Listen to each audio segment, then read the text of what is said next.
aya basiya hey naje mwumva inkuru ya Enoke ngo nibivejuru ngo za Nephilim's na Metusela niki kanze mbereke hey twabibonye wigwa wumva amagambo dutangiye batubwira wumva amagambo jambo kuri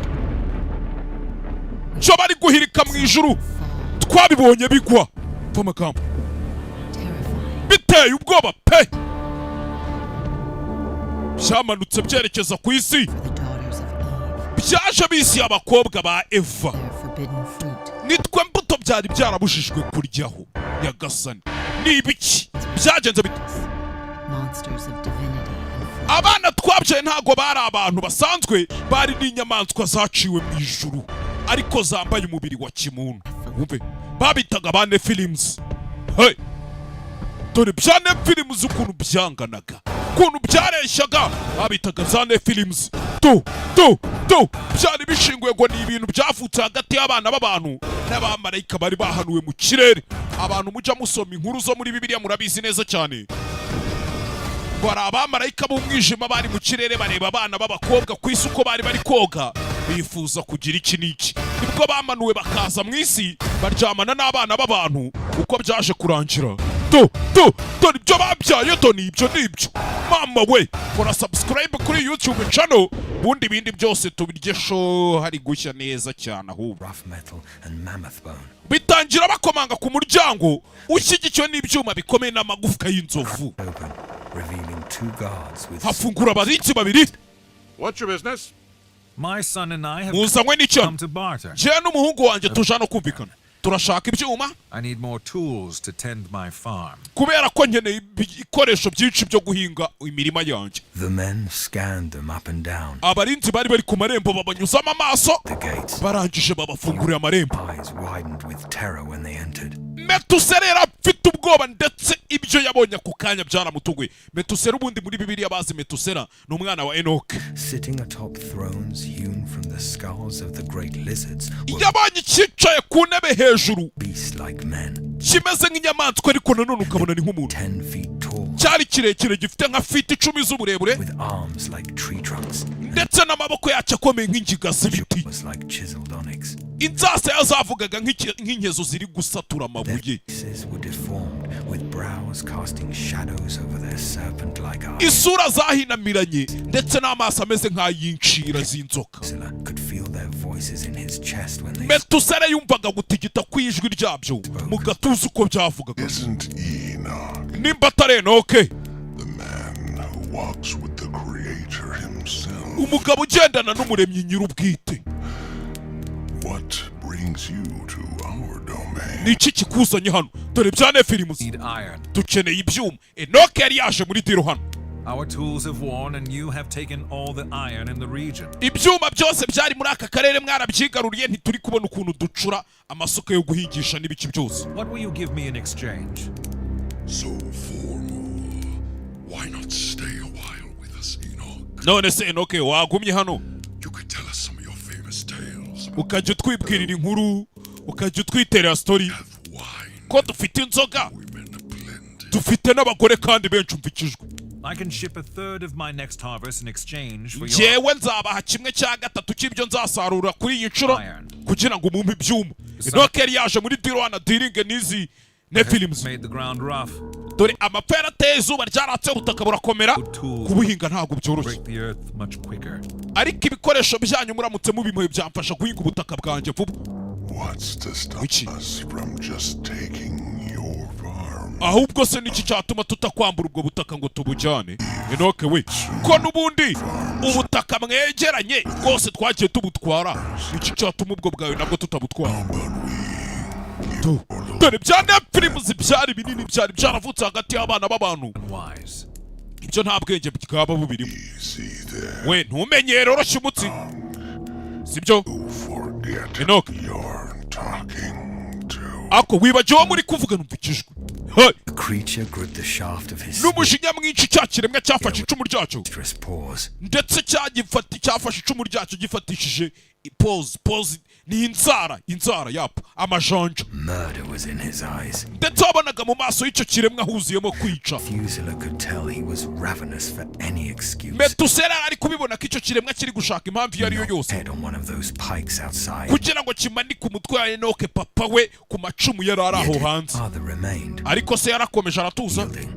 He stood with a confidence. Ahubwo yigira imbere arahagarara na confidence nyinshi cyane. Even these giants. Ku buryo n'icyo kiremwa kingana n'umusozi kingana uko byagitunguye. Consume it.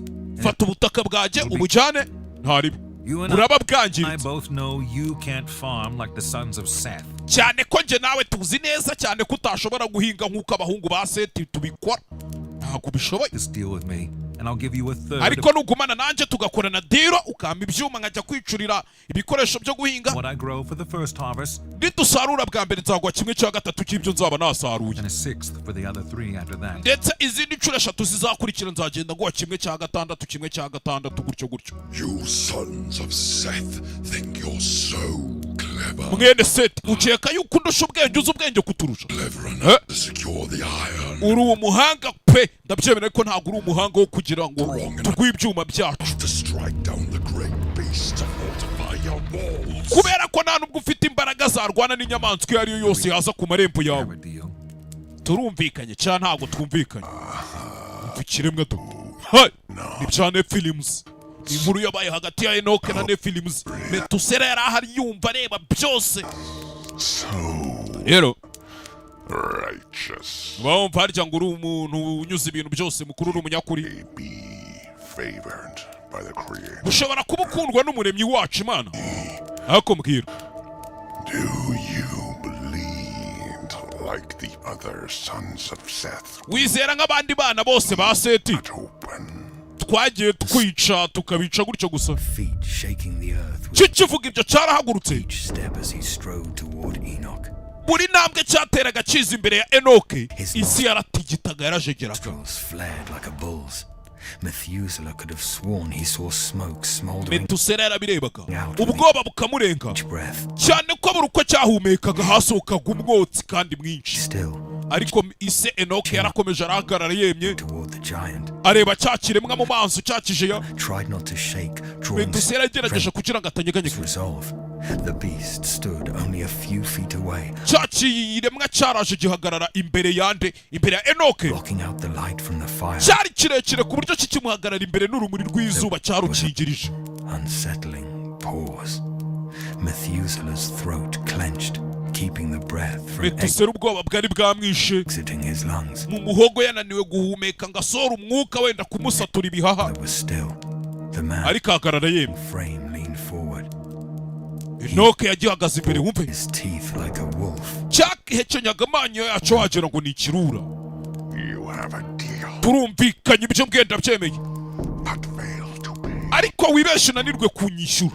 And I'll take your wife, Nzatwara umugore wawe, eat your children, abana bawe nzabarya, and use your eldest as a umukuru muri bo nzamukoresha nka kirida noneho kugira ngo ubyemere. I'm a man of my word. Cyenda umugabo urinda ijambo ryanjye.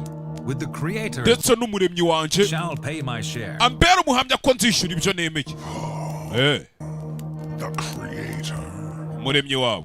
You think hearing his name gives me comfort? Urakeka kumva izina ry'umuvuga hano umurata njye biranyura? Out of here. Cyenda sohoka vana ugende Change my mind. mbere y'uko mpindura intekerezo zanjye. Wasted no time. Enoke nigeze atakanya na gato. Yahise akata yihuta ahita agenda. Methuselah padded behind him like a puppy. Ka kana ke ka Metusela kamwirukanse inyuma nk'akabwana k'imbwa. Its stench Bahita bava mu mujyi. lingered on them for a while.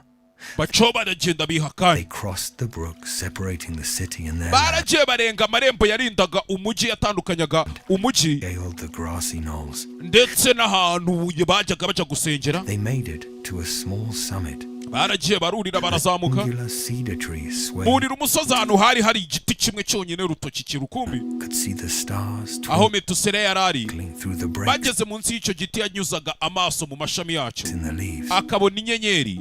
What were those, Father? Nibwo abajije papa ati papa biriya byari biki? Metusela yari ari kubaza Enoke. Were they men? Bariya bari abantu. Yes. Yego. No. Oya ariko si n'abantu. They are the Nephilim, Bariya babita ba Nephilims. So born of the sons of God and daughters of men. bavutse hagati y'abana b'Imana ndetse n'abakobwa b'abantu Sons of angels. bivuze ngo bariya ni abana b'abamarayika. Yego. Yes. Do you remember the story of the garden? Ese mwana wanjye wibuka inkuru yo mu busitani bwa Edeni? Methuselah nodded, waiting Yego. expectantly for his Metusela yarabyumvisha arangije akubita umutwe abwira papa ati ndayibuka papa. father to speak. Our ancestors were Abakurambere bacu enticed by the tree of knowledge. bari barabujijwe kurya ku giti cy'ubwenge, Wanted to be like God. ariko bo kubera gushaka kumera nk'Imana Will for them. bashatse uburyo bajya kurya kuri cya giti, bisa nk'aho bamenye ibitari biri ngombwa. They fell. Nibwo baje gucikwa, Still they multiplied and Imana ibirukana muri Edeni, baragenda bakwira hirya no hino, bagenda babyara baraguka the earth. buzura isi yose. When the sons of Adam multiplied, Ubwo rero abahungu bavutse kuri Adamu babyaraga bakuzura isi yose, daughters were born to them. baje kubyaramo n'abana b'abakobwa kandi beza. Kings saw that they Bya biremwa byari biri mu ijuru byaje kubabona. Ni Enoka ari gusobanurira umwana we Metusela. just as Adam and Eve took the fruit of the tree, Nk'uko Adamu na Eva bakoze ikosa bakarya ku rubuto bari barabujijwe, the divine beings na took bya biremwa byo mu ijuru nabyo byashatse kuryamana n'abana b'abakobwa ariko bavutse ku bantu. the Nephilim. Nibwo baje ku isi bamaze kuryamana nabo, ibyo babyeyi babyita za Nephilims. Or divine. Neither human nor divine. Si abantu si n'ibiremwa byo mu ijuru, Lust and pride. ni ibiremwa biri aho utamenya ibyabyo. So now they just rule this land. None papa basigaye bayobora ubu butaka, They are chiefs in this land, but bayobora ubu butaka nk'Imana. not Oya, gods. kuri ubu butaka bahayobora nk'abatware nk'abayobozi ariko mpana nk'Imana. They're gods. They think their strength makes them divine. Bakeka ko imbaraga bafite arizo zituma wenda bamenya baturuka biyumva nk'aho baturutse mu ijuru, One God. ariko mwana wanjye habaho Imana imwe, He has made us in his image, kandi iyo Mana niyo yonyine yaturemye iturema mu ishusho yayo. stewards of the world. Twebwe turi abayiturutseho, The Nephilim know ndetse ni natwe Imana ikunda kurusha ziriya Nephilims. this. Za Nephilims zirabizi rero, Hate us all the more for it. ibyo ngibyo zikabitwangira kuko twe turi abantu dukundwa n'Imana, ariko ziriya Nephilims zo wapi? Hai!